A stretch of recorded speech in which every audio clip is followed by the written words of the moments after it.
ও ইমানদারের দল, তাফসীরে রুহুল মানির ভিতরে মুফাসসিরিন ইকরাম লিখেছেন ধৈর্য যদি 3 জায়গায় কেউ ধৈর্য ধারণ করতে পারে আল্লাহ রাব্বুল আলামিন তাকে পূর্ণ ঈমানদার বানায়া দিবেন। আল্লাহু পূর্ণ ঈমানদার যে ব্যক্তি 3টা জায়গায় ধৈর্য ধরতে পারে। কয়টা জায়গায় জোরে বলেন?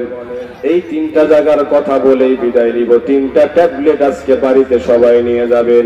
1 number as-sabru ala at-ta'a, 1 number হচ্ছে ইবাদতের ধৈর্য, 2 নাম্বার হচ্ছে as-sabru ala al-মাসিয়া, 3 নাম্বার হচ্ছে as-sabru ala al-মুসিবা।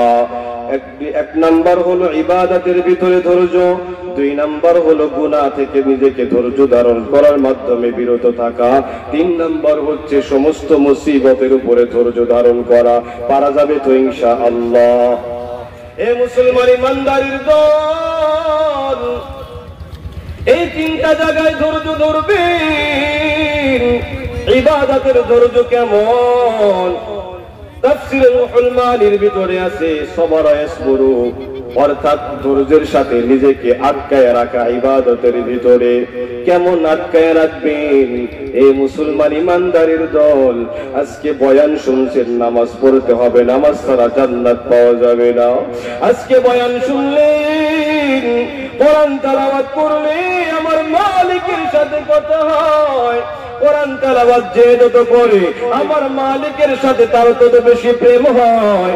দুনিয়ার একজন মানুষের সাথে যদি কথা হয় বারংবার, তার সাথে যদি এত বড় বন্ধুত্ব হয়, মনোহরপুরের সন্তান আর বরিশালের একটা মেয়ে এলো বলছিল মিসকলে 1 মাস কথা বলতে বলতে প্রেম ভালোবাসা হয়ে যায়, এরপরে বিবাহ পর্যন্ত করায়। ডাক দিয়া কয়, কিরে আব্দুল্লাহ, তোর বাড়ি মনোহরপুর, বরিশাল, বিয়া করলি কেন? কয় মিসকল আসছিল, কথা বলছিলাম, কালো হইলে কি হবে, কিন্তু অনেক ভালো লাগছিল। এই কথা বলতে বলতে মুহাব্বত তারপরেই বিয়া। এ মুসলমান ইমানদারের দল, আজকে বয়ানে শুনলেন যে মানুষের সাথে কথা বললেই যদি এত সম্পর্ক হয়, তাহলে আমার মালিকের সাথে কথা বললে কত সম্পর্ক হবে, ঠিক কিনা জোরে বলে? এই যে মাদ্রাসা, এই মাদ্রাসায় দিনরাত 24 ঘন্টা কোরআন তেলাওয়াত হয়, ঠিক কিনা জোরে বলেন? এই মাদ্রাসায় এই জন্যই বড় দাম, বড় দাম। এই মাদ্রাসার সাথে যারা সম্পর্ক রাখে তাদেরও দাম। কুন আলিমান আও মুতাআল্লিমান আও মুহিব্বান আও মুঈনান ওয়ালা তাকুন খামিসান তাফাতালিক। এই 4 ধরনের লোক যারা আলেমকে মহব্বত করে, আলেমকে ভালোবাসে, আলেমকে সাপোর্ট করে, আলেম হয়, এই 4 ধরনের মানুষ ছাড়া যারা আছে, আল্লাহর নবী বলেন ফাতাহালিক, তারা ধ্বংস। নাউজুবিল্লাহ বলে। তো যাই হোক, এদিকে যাওয়ার সময় নাই। বয়ান শুনলেন, কোরআনের তেলাওয়াতের বড় দাম। পরের দিন থেকে আপনি কোরআন তেলাওয়াত করতেছেন, 3 দিনে আপনি 1 খতম করেন, প্রতিদিন নামাজের উপরে নামাজ পড়তেই থাকেন, 7 দিন পর্যন্ত পড়ার পর আর খবর নাই। এমন ইমানদার আছে না নাই? এই ইমানদারের দাম বড় কম আমার আল্লাহর কাছে। আল্লাহর নবী বলেন, তাফসীরে রুহুল মানির ভিতরে মুফাসসিরিন ইকরাম বলেন, as-sabru ala at-ta'a, যে ব্যক্তি ইবাদত ধৈর্যের সাথে করবে, আফজালুল ইবাদাতি দাওয়ামুহা, যে ইবাদতটা আপনি প্রতিদিন করতেছেন, 5 ওয়াক্ত নামাজ প্রতিদিন করেন, কোরআন তেলাওয়াত একটু একটু করে প্রতিদিন করেন, ওয়া ইন কাল্লা, যদি এটা অল্প হয়, এটাকে বড় ভালোবাসে আমার আল্লাহ। আল্লাহু আকবার বলেন। আর একটা ধৈর্য কেমন দেখবেন, আগামীকাল ফজরের নামাজে কিছু মুসল্লি আসবে, ইমাম সাহেব নামাজ পড়াইতেছে, আত্তাহিয়াতু দুরূদ শরীফ দোয়া মাসুরা ইমাম সাহেবের শেষ হয় নাই, মুসল্লির আগে শেষ হয়ে গেছে। মুসল্লি আগে শেষ হওয়ার পর মুসল্লি এবার পিছন থেকে মিস কল লাগায়া দেয়, হুজুর আমার কিন্তু শেষ, আপনার কি শেষ হইছে নি আছে না না? এ মুসলমান ইমানদারের দল,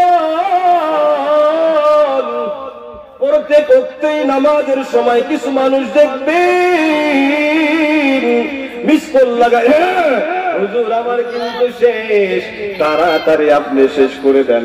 এই মুসলমান বিনা ওযরে যদি কাশি দেন আপনার নামাজটা সাথে সাথেই ফৌত হয়ে যায়, ঠিক কি না? ইচ্ছাকৃতভাবে কখনো মিস কল লাগানো যাবে না। তাহলে এই যে দুই ধরনের ধৈর্য, আরো অনেক ব্যাখ্যা আছে, করব না। এইটা ইবাদতের ভিতরে এই ধৈর্য যদি ধরতে পারেন আপনার আল্লাহর ওলি হওয়া সহজ। 3 নাম্বার হচ্ছে, 2 নাম্বারটা পরে বলবো। 3 নাম্বার হচ্ছে আসসাবরু আলাল মুসিবাত, মুসিবতের উপরে নিজেকে ধৈর্য ধরতে হবে। এ মুসলমান, আশাদ্দুন নাসি বালাআন আল আমবিয়া সুম্মাল আমসাল ফাল আমসাল, সবচেয়ে বেশি মুসিবতের শিকার, সবচেয়ে বেশি পরীক্ষার শিকার হচ্ছে আম্বিয়া আলাইহিমুস সালামগণ, ঠিক কিনা জোরে বলেন? মুসিবত আসলে তারা তো ঈমানদার। মনে রাখবেন আল্লাহ তাআলা যখন আপনাকে ভালোবাসতে শুরু করবে তখন আপনার উপরে পরীক্ষা আল্লাহ বাড়ায় দিবে, ঠিক কিনা? দেখবেন নামাজ শুরু করেছেন, বড় ঈমানদার হয়ে গেছেন, এমন এমন পরীক্ষা আল্লাহ তাআলা দিবেন, খবরদার এই পরীক্ষায় ফেল কইরা ওই দোকানে গিয়া বলা যাবে না আল্লাহ বুঝি আমার এই পাইলো আর কাউকে চোখে দেখলো না, আছে না নাই? এত ইবাদত করলাম, এত দান করলাম, এত সদকা করলাম, এরপরও আমার বিপদের কোনো শেষ নাই, আল্লাহ বুঝি আমার এই দেখে আর কাউকে দেখে না, বলে কি বলে না? জোরে বলে। এটা বললেই ঈমানটা নষ্ট হয়ে যায়, আছে না নাই? এই মুসলমান, না না, ঈমান এমন বলা যাবে না। মুসিবত যত আসবে আল্লাহ আপনাকে আপনার জীবন থেকে তত গুনাহগুলো মুছে দিবে। আল্লাহু আকবার। আল্লাহর নবী হাদিসের ভিতরে বলেন, আপনার যখন অসুস্থতা আসে, আমাদের অসুস্থতা আসে কি আসে না? জোরে বলেন। ঈমানদারের যখন অসুস্থ হয় আল্লাহর নবী বলেন, নাম্বার 1 তাকফিরুজ যুনুবি ওয়াস সাইয়্যাত, প্রচুর পরিমাণ গুনাহ আমার আল্লাহ মাফ করে দেয়। শুধু তাই না, মায়ার নবী বলেন, মা ইউসিবুল মুসলিমা মিন নাসাবিন ওয়ালা ওয়াসাবিন ওয়ালা হাম্মিন ওয়ালা হুজনিন ওয়ালা আযা হাত্তা শাওকাতিল্লাতী ইউশাকুহা ইল্লা কাফফারাল্লাহু বিহা মিন খাতায়া। আল্লাহর নবী বলেন, ঈমানদারের দল, তোমরা অনেক সময় পেরেশানি হয়, অনেক সময় দুঃখ হয়, অনেক সময় কষ্ট হয়, অনেক সময় বিপদ হয়। ঈমানদারের দল হাঁটতেছে, এই মাহফিল থেকে বাড়ি যাওয়ার সময় হঠাৎ করে পাথরের পায়ের মধ্যে আঘাত, সাথে সাথেই বলে উফ। আমার আল্লাহর নবী বলে, উফ বলতে দেরি আছে, জীবনের গুনাহগুলো ক্ষমা করতে আল্লাহ দেরি করবে না।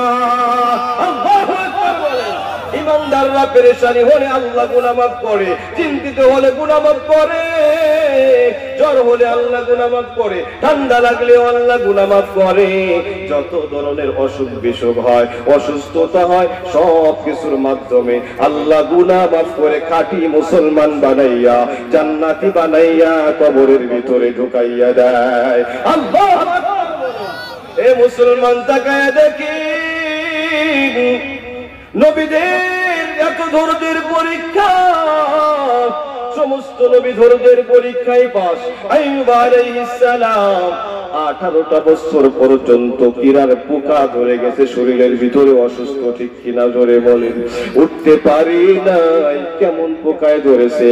রহিম আলাইহিস সালাম আইয়ুব আলাইহিস সালামকে চামচ দিয়েও খাবার খাওয়াইতে পারে না, বড় কষ্ট হয়, এই কারণে জিহ্বা দিয়ে খাবারটা খাওয়ায়। একদিনকে জিহ্বা দিয়ে যখন খাবার খাওয়াইতেছে, আইয়ুব আলাইহিস সালামের গালের ভিতরে যখন স্ত্রী রহিম আলাইহিস সালাম খাবারটা ঢুকাইছে, 2টা পোকায় এমন জোরে কামড় দিছে, রহিম আলাইহিস সালাম কাঁপে উঠছে, ব্যথা সহ্য করতে পারে নাই, চিল্লায়া উঠছে, ডাক দিয়া কয়, প্রাণের স্বামী আমার, ও স্বামী গো, আপনি আল্লাহর কাছে দোয়া করেন, আল্লাহ যেন আপনাকে সুস্থতার নিয়ামত দান করে দেয়।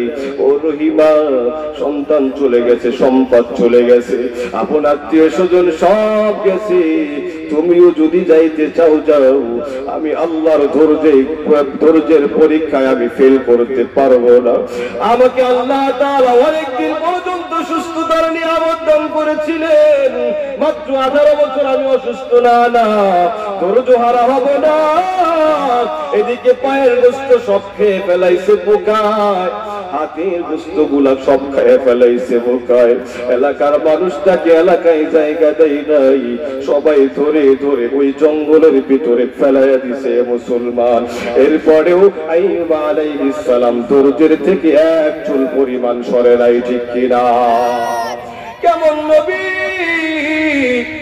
ইয়াকুব আলাইহিস সালাম, তাকায় দেখেন ইউসুফ আলাইহিস সালাম হারিয়ে গেলেন, দোয়া করতেছেন সন্তান দাও, কান্না করতে করতে চোখ দুইটা বন্ধ হয়ে গেল। আল্লাহ চাইলে কি সাথে সাথে ফিরিয়ে দিতে পারতেন কি পারতেন না? জোরে বলেন।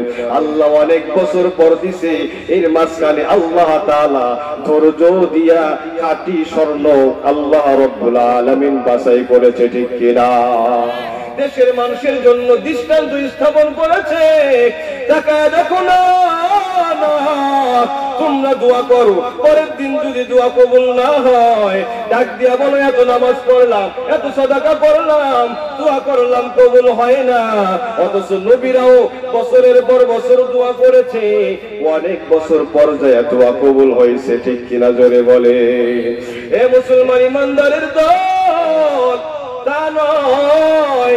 হযরত ইসমাঈল ছোট, এই ছোট বয়সে বাবা ডাক দিয়া বলে, ইসমাঈল, স্বপ্নের ভিতরে দেখলাম তোমাকে আমি জবাই করতেছি। ইসমাঈল কেমন উত্তর দেয়? ডাক দিয়া বলে, ইয়া আবাতি ফাআল মা তুমার, সাতাজিদুনি ইনশাআল্লাহু মিনাস সাবিরিন।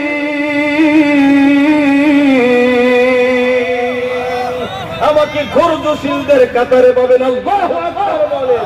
এটাই ধৈর্য।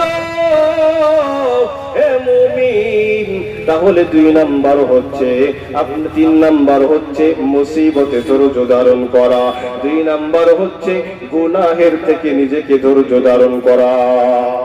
গুনাহ এসে গেছে, গুনাহ আসার সাথে সাথেই না এই গুনাহটা আমি করব না, আমি ধৈর্য ধরতে পারলে আল্লাহর নবী আপনাকে উত্তম বিনিময় দান করে দিবে, ঠিক কিনা? রাস্তায় বের হয়েছে, রাস্তায় বের হওয়ার পরে দেখেন একটা নারী আপনার সামনে, পর্দা নাই, চুলগুলা উড়াইয়া, ঠোঁটে লিপস্টিক লাগাইয়া, বেপরদার হইয়া একজন জাহান্নামী মহিলা রাস্তায় গেছে বের হইয়া। আপনি তাকাইছেন, তাকানোর পরে আপনি যখন একবার তাকাইলেন, একবার তাকানোর পরে আল্লাহ তাআলা বলেন, কুল্লিল মুমিনিনা ইয়াগুদ্দু মিন আবসারিহিম ওয়া ইয়াহফাজু ফুরুজাহুম। পুরুষের জন্য বললেন, মহিলাদের জন্য আলাদা বললেন, ওয়া কুল্লিল মুমিনাতি ইয়াগুদ্দুনা মিন আবসারিহিন্না ওয়া ইয়াহফাজনা ফুরুজাহুন্না। এই মহিলারা তোমরাও বেগানা পুরুষ থেকে চোখ নিচু করো, এই পুরুষরা তোমরাও চোখ নিচু করো। এই পুরুষে যুবক, আমার এলাকার কলিজার বন্ধু, শুনে নাও, তুমি যদি ওই বেপরদা মহিলার দিকে না তাকাও, আমার আল্লাহ ওয়াদা করেছেন জান্নাতের ভিতরে গেলে একজন জান্নাতীকে কম পক্ষে 70 জন হুর আমার আল্লাহ দান করে দিবে।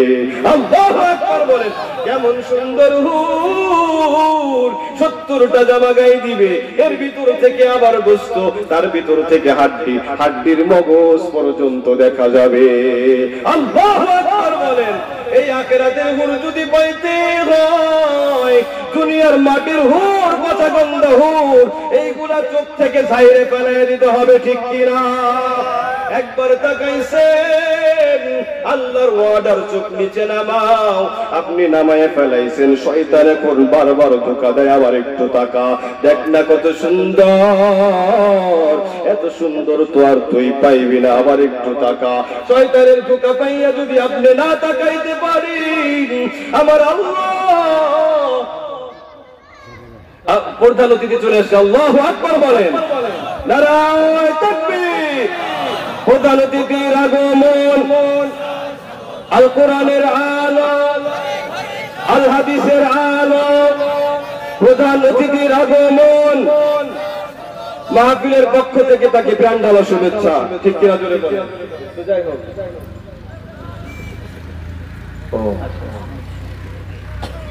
আচ্ছা আচ্ছা, এই মুসলমান ইমানদারের দল, আর সময় নাই, তবে মনে রাখবা না না বাজান গুনাহ করা যাবে না। একবার তাকাইছো, দ্বিতীয়বার আর যদি নজর না দাও, তাহলে আল্লাহ রাব্বুল আলামিন তোমাকে উত্তম প্রতিদান দান করবে। কেমন প্রতিদান জানোনি? আল্লাহ বলেন, ইন্নামা ইউওয়াফাস সাবিরুনা আজরাহুম বিগাইরি হিসাব। যে ব্যক্তি ধৈর্যের সাথে সবকিছু মোকাবেলা করবে, আল্লাহ তাআলা বলেন তাকে বেহিসাব প্রতিদান দান করা হবে। আল্লাহু আকবার বলেন। একজন জালিম, এই জালিমের কাছে সবাই যায়, এলাকার বলতেছে, ও কিফিল। একজন মহিলা গিয়ে বলতেছে, আমার কিছু টাকা দরকার, টাকা কি দিবানি? না না, কিফিল ডাক দিয়া কয়, টাকা দিব, তবে আমার সাথে তোমাকে গুনাহে লিপ্ত হতে হবে। এ মুসলমান ইমানদারের দল, ওই কিফিল এই চান্সে বলে, ও মহিলা, তুই যে বড় সুন্দরী, তবে আমি টাকা দিব, সমস্যা নাই, আমার সাথে গুনাহে লিপ্ত হতে হবে। নাউজুবিল্লাহ বলেন। ওই মহিলা কোন উপায় না পাইয়া ডাক দিয়ে কয়, ঠিক আছে, আমি প্রস্তাবে রাজি আছি। ওই কিফিল যখন ওই মহিলাটা আসছে গুনাহ করার জন্য শুরু করবে, প্রস্তুতি নিয়েছে, এমন অবস্থায় তাকায়া দেখে ওই মহিলার চোখে ঝরঝর করে, টপ টপ করে পানি গোলা জড়ায় পড়তেছে। কিফিল ডাক দিয়ে কয়, বোন, এত সুন্দর আনন্দময় একটা মুহূর্তে তুমি কেন কাঁদো? ডাক দিয়ে কয়, ভাই, আমি আমার জীবনে কোনদিন আমার শরীরের ভিতরে গুনাহের কালিমা লাগাই নাই। আজকে তুমি আমার সাথে যে গুনাহটা করবা, বলো না, আমি যদি এই গুনাহটা করে ফেলা, আমি আল্লাহর সামনে কেমনে দাঁড়াবো বলো? প্রত্যেকটা মানুষকে আল্লাহুম মুলাকু রাব্বিহিম, আমার মাওলার সাথে মুলাকাত করতে হবে। ওই কিফিল, আমি চোখের পানি কেন ফেলাই জানো? আমি জীবনেও কোনদিন গুনাহ করি নাই। আজকে তুমি আমার শরীরটাকে নাপাক বানায়া দিবা, বলো না কিফিল, আমি আল্লাহর সামনে কেমনে মুখটা দেখাবো? আমি আল্লাহর সামনে দাঁড়াতে পারবো না। কিয়ামতের ময়দানে আমাকে আল্লাহ তাআলা যদি বলে, তুই বড় গুনাহগার ছিলি, গুনাহ করছস, যা যা, আজকে আর তুই আমার সামনে থাকবি না, জাহান্নামী হয়ে যাও। জাহান্নামের আগুন বড় কঠিন। আবার আল্লাহ বলে, কুল্লামা নাদিজাত জুলুদুহুম বাদদালনাহুম জুলুদান গায়রাহা লিয়াযুকুল আযাব। জাহান্নামী মানুষকে আল্লাহ পোড়াইতে পোড়াইতে কয়লার মতো বানায়া ফেলাবে। আবার আল্লাহ অর্ডার দিয়ে বলবে, এই চামড়াকে আবার পরিবর্তন করো, আবার জাহান্নামে আগুনে জ্বলার জন্য উপযুক্ত বানাও। এভাবে করে পোড়াইতে থাকবে। দুনিয়া একবার আল্লাহকে ডাক দিলে উত্তর দেয়, জাহান্নামের ভিতরে হাজার বার ডাক দিলে উত্তর পাওয়া যাবে না। আল্লাহ তাআলা বলে দিবেন, সুম্মা লা ইয়ামুতু ফিহা ওয়া লা ইয়াহইয়া। না না, আজকে তোর মরণ নাই, আজকে জীবিত থাকবি না। আল্লাহ অর্ডার করে দিবেন, ইকসাউ ফিহা ওয়া লা তুকাল্লিমুন। না না, তোর সাথে আজকে কোনো কথা নাই। এ দুনিয়ার মানুষ, আজকে দুনিয়া পাইয়া বেহুশ হয়ে গেছে, ওই আল্লাহর কাছে যাইতে হবে। কেমন আগুন জাহান্নামে, কতটা গর্ত। আল্লাহর নবী বলেন, আবু হুরায়রা থেকে বর্ণিত, উপর থেকে যদি একটা পাথর ফেলায় দেয়, নিচে পড়তে পড়তে ৭০,০০০ বছর লেগে যাবে। এটা জাহান্নামের গর্ত বলার সময় আজকাল বলবো না। মুসলমান, তাহলে এই গুনাহ থেকে যদি বাঁচতে হয়, আপনি আমি সবাই ইমানদার দাবি করি, আমি ইমানদার। ইমানদারের কয়েকটি আলামত অনেক আয়াতের ভিতরে আছে। এই আয়াতের ভিতরে আল্লাহ তাআলা ৩টা গুণাগুণ বর্ণনা করেছেন। আল্লাযীনা ইউনফিকুনা ফিস সাররাই ওয়াদ দাররা আল্লাহ তাআলা কোরআনের ভিতরে বলেন, যারা সুখে দুঃখে গরিব বড়লোক সর্ব অবস্থায় আল্লাহর রাস্তায় দান করতে পারবে, ঈমানদার হচ্ছে তারা। সুবহানাল্লাহ বলবেন না? আল্লাহ তাআলা কোরআনের ভিতরে আরো বলেন, মাসালুল্লাযীনা ইউনফিকুনা আমওয়ালাহুম ফি সাবিলিল্লাহি কামাসালি হাববাতিন আমবাতাত সাবআ সানাবিলা ফি কুল্লি সুমবুলাতিন মিয়াতু হাব্বা। একেবারে সাদামাটা একটা তরজমা আমি বুঝার জন্য বলে দেই। মনে করেন আমরা গরু পালি না, গরু, এই গরু যে পালি, এই বছর হইলে 2 বছর পর 2 লাখ টাকার মাল হয়, হয় কি হয় না? জোরে বলেন। আল্লাহ বলে, আমার রাস্তায় 1 টাকা দান করবা, ওই 1 টাকাকে আমি পেলে বসে দুনিয়ায় 2 বছর পারলেই যেমন বিশাল বড় 2 লাখ টাকার মালিক হয়ে গেল, কিয়ামতের ময়দানে আমার রাস্তায় তুমি যদি দান করো, ওই টাকাকে পেলে বসে কিয়ামতের ময়দানে উহুদ পাহাড় সমপরিমাণ সওয়াব বানাইয়া তোমার আমলনামায় আমি আল্লাহ ঢুকায় দিব। আল্লাহু আকবার। সওয়াব আছে না নাই? জোরে বলেন। আল্লাহর নবী বলেন, as-সাদাকাতু তারুদ্দুল বালা। আপনি আজকে দান করলেন, সাথে সাথে বালা মুসিবত দূর করে আমার আল্লাহ। আল্লাহু আকবার বলেন। আজকে আপনি এখান থেকে বাড়িতে যাইবেন, যাওয়ার পথে অ্যাক্সিডেন্ট হয়ে হাসপাতালে ভর্তি হলে কালকেই দেখবেন হাসপাতালে গিয়ে 20,000 টাকা নাই। আজকে এখান থেকে 10,000 টাকা 5,000 টাকা দান করলে আল্লাহর নবী বলেছে, ওই হাসপাতালের 50,000 ফালাইতে হবে না, আল্লাহ ওই বিপদ থেকে তোমাকে মুক্তি দান করবে। সুবহানাল্লাহ বলেন। আল্লাহর নবী বলেন, as-সাদাকাতু তুতফিউ গাদাবার রাব্বি। যারা দান করে তাদের উপর থেকে আল্লাহ আল্লাহর গুসাকে উঠায় নেয়। সুবহানাল্লাহ বলবেন না? আর যারা বলেন সুবহানাল্লাহ।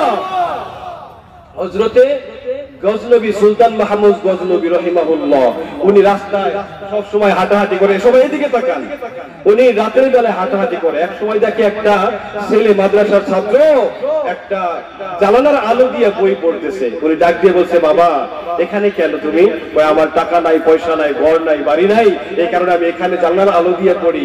উনি নিয়ে একটা ঘর বানায় দিছে, বাড়ি বানায় দিছে, ওনার জীবনে থাকে আমি নিজেই পড়েছি। তো উনি এই ঘরটা বানায় দেওয়ার তেল খরচ সব খরচ দিয়ে দিছে। রাতের বেলায় স্বপ্ন দেখতেছে যে আল্লাহর রাসূল তার কাছে চলে আসছে। আল্লাহু আকবার বলেন। আল্লাহর রাসূল তাকে বলতেছে, সুলতান মাহমুদ গজনবী, এমন একটা কাজ করেছো যেই কাজ করার কারণে আমি তোমার কাছে, আমাকে আল্লাহ তাআলা পাঠায় দিয়েছে স্বপ্নের ভিতরে। আল্লাহু আকবার বলেন। আল্লাহ রাব্বুল আলামিন এই সুসংবাদ দিয়ে দিয়েছে, একটা মাদ্রাসা কোরআনের পাখিকে বাড়ি ঘর টাকা পয়সা খাদ্য দেওয়ার কারণে আল্লাহ তোমার জন্য জান্নাতের ভিতরে একটা বাড়ি বরাদ্দ বানায় দিয়েছে। আল্লাহু আকবার বলেন। মুসলমান কে আছেন বাবা, এই মাদ্রাসায় হিফজখানার জন্য 10,000 টাকা দান করে দিবে। আজকে যদি 10,000 টাকা দান করতে পারেন, কিয়ামতের ময়দানে কবরের ভিতরে আপনার সাথে আপনার স্ত্রী থাকবে না, সন্তান থাকবে না, আপন আত্মীয় স্বজন কেউ থাকবে না। ওই সময় দান আপনার পাশে আসবে, বলবে তুমি কে? বলবে আমি তোমার দুনিয়ার সেই দান, যেই দান তুমি মাদ্রাসায়, মনোহরপুর মাদ্রাসায় করেছিলা। ভয় নাই, সন্তান নাই, স্ত্রী নাই, তাতে কি হয়েছে? আমি দান